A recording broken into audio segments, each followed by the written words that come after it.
कभी कभी लगता है ना कि जिंदगी बस एक ही पटरी पर दौड़ रही है। हर दिन बिल्कुल एक जैसा, वही काम, वही रूटीन। पर सोचिए, अगर इस रूटीन से बाहर निकलने का, कुछ नया करने का कोई रास्ता मिल जाए तो। चलिए आज एक ऐसी ही कहानी में इस सवाल का जवाब ढूंढते हैं। तो ये कहानी है शुभम की। एक छोटे से शहर में रहने वाला, अपनी नौकरी में कह सकते हैं उलझा हुआ एक आम इंसान। और पता है, उसकी कहानी में ना शायद हम में से कई लोगों को अपनी एक झलक दिखाई देगी, क्योंकि वो भी कहीं ना कहीं खुद को थोड़ा खोया हुआ सा महसूस कर रहा था। तो एक रास्ता का जाल, मतलब एक ही लूप में चलती जिंदगी। शुभम के लिए ये बिल्कुल सच था। उसकी जिंदगी ना एक ही सर्कल में घूम रही थी। सुबह उठना, ऑफिस जाना, शाम को घर लौटाना, और हाँ, वीकेंड पर दोस्तों के साथ वही पुरानी बातें।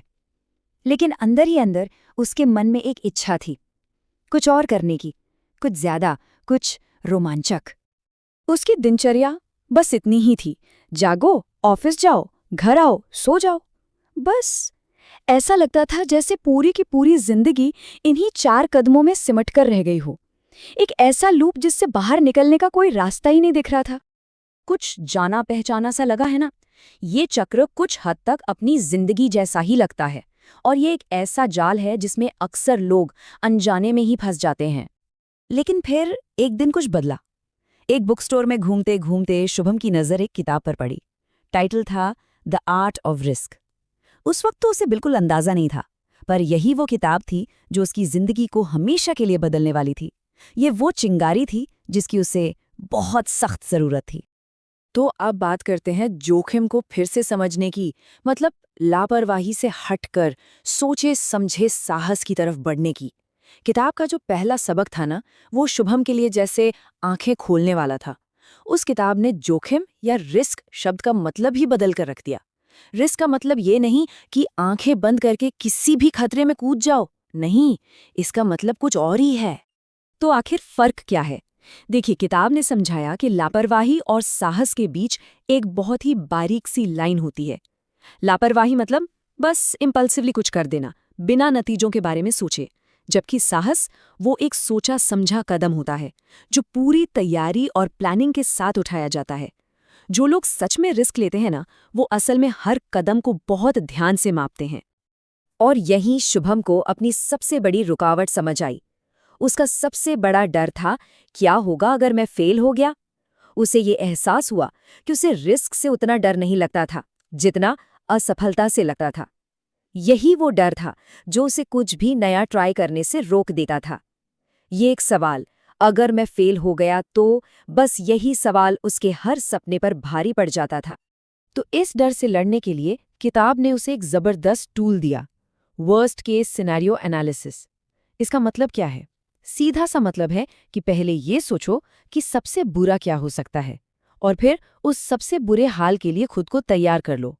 इस तरह से डर जो है ना, वो एक दुश्मन नहीं रहता, बल्कि हमारी प्लानिंग का एक हिस्सा बन जाता है। शुभम ने इस तकनीक को अपने पैशन यानी फोटोग्राफी पर आजमाया। डर तो कई थे, जैसे अगर कोई क्लाइंट ही नहीं मिला तो उसने प्लान बनाया कि ठीक है, पोर्टफोलियो बनाने के लिए पहले दोस्तों और परिवार की तस्वीरें खींचूंगा। फिर डर था, अगर पैसों की तंगी हुई तो प्लान था कि मैं अपनी नौकरी नहीं छोड़ूंगा, इसे पार्ट टाइम ही करूंगा। और सबसे बड़ा डर, अगर लोगों ने मेरा मजाक उड़ाया तो।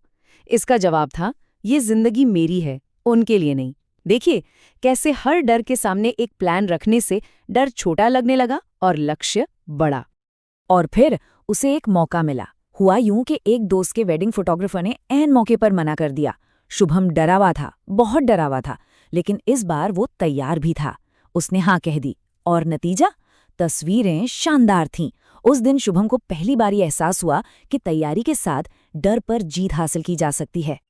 तो पहली सफलता तो मिल गई, लेकिन इसके बाद शुभम ने किताब का अगला सबक सीखा, जो शायद सबसे जरूरी सबक था, और वो था असफलता से आगे बढ़ना सीखना। मतलब कैसे नाकामियों को ही कामयाबी की सीढ़ी बनाया जाए।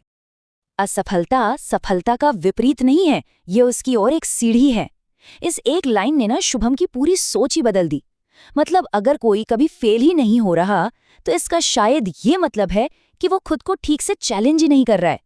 असफलता कोई एंड पॉइंट नहीं है, बल्कि वो तो सीखने की प्रोसेस का एक बहुत ज़रूरी हिस्सा है। और ये बदलाव शुभम की इस टाइमलाइन में साफ दिखता है। देखिए, कॉलेज में एक डिबेट में फेल होने पर उसने पब्लिक स्पीकिंग ही छोड़ दी थी। वो डर सालों तक उसके साथ रहा। लेकिन अब उसने ऑफिस में डर का सामना करके प्रेजेंटेशन दी और तारीफ भी मिली। ट्रैकिंग पर गया और ऊंचाई के डर को एक एक कदम पर फोकस करके जीता। एक फोटो कॉन्टेस्ट में हारा, लेकिन हार मानने की बजाय जजों के फीडबैक से अपनी स्किल्स को और बेहतर किया। अब वो हर असफलता को सीखने और मजबूत बनने का एक मौका मानता था। अगला सबक, समुदाय की शक्ति। एक बहुत सीधी सी बात है, कोई भी अकेले सफल नहीं होता। शुभम ने ये बात अपनी जर्नी में बहुत अच्छे से सीखी। जब हम ये सोचना बंद कर देते हैं कि हर लड़ाई अकेले ही लड़नी है, तो हमारा पर्सनल ग्रोथ बहुत तेजी से होता है। तो शुभम ने क्या किया? उसने अपना नेटवर्क बनाना शुरू किया। जैसे अपने दोस्त अर्जुन के साथ वो एडवेंचर पर जाने लगा, हिम्मत जुटाने के लिए। एक फोटोग्राफी ग्रुप ज्वाइन किया, जहां से उसे प्रेरणा और नई नई तकनीकें मिली। ऑफिस में अपनी टीम के साथ मिलकर काम करने लगा। और तो और ट्रेकिंग पर भी नए दोस्त बनाए, जो मुश्किलों में एक दूसरे का सहारा बने। धीरे धीरे उसने अपने चारों ओर एक जबरदस्त सपोर्ट सिस्टम बना लिया। और इस सबसे उसे एक बात समझ आई। उसे एहसास हुआ कि ये साझा अनुभव, ये लोगों का साथ, सिर्फ एक सेफ्टी नेट नहीं है, ये तो प्रेरणा और विकास का एक बहुत बड़ा सोर्स है। जैसे अपने फोटोग्राफी ग्रुप में दूसरों के काम को देख के वो जितना क्रिएटिव बनाना, उतना वो शायद अकेले कभी नहीं बन पाता।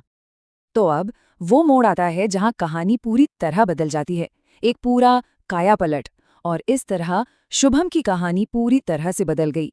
ये सोचना कि वो कहाँ से शुरू हुआ था और अब कहाँ पहुंच गया है, सच में बहुत प्रेरणा देता है। और ये बदलाव कोई छोटा मोटा नहीं था, बहुत गहरा था। देखिए, पुराना शुभम कैसा था? डरा हुआ, अकेला। उसके लिए रिस्क एक खतरा था जिससे बचना है, और फेलियर एक अंत। लेकिन नया शुभम, वो साहसी है, लोगों से जुड़ा हुआ है।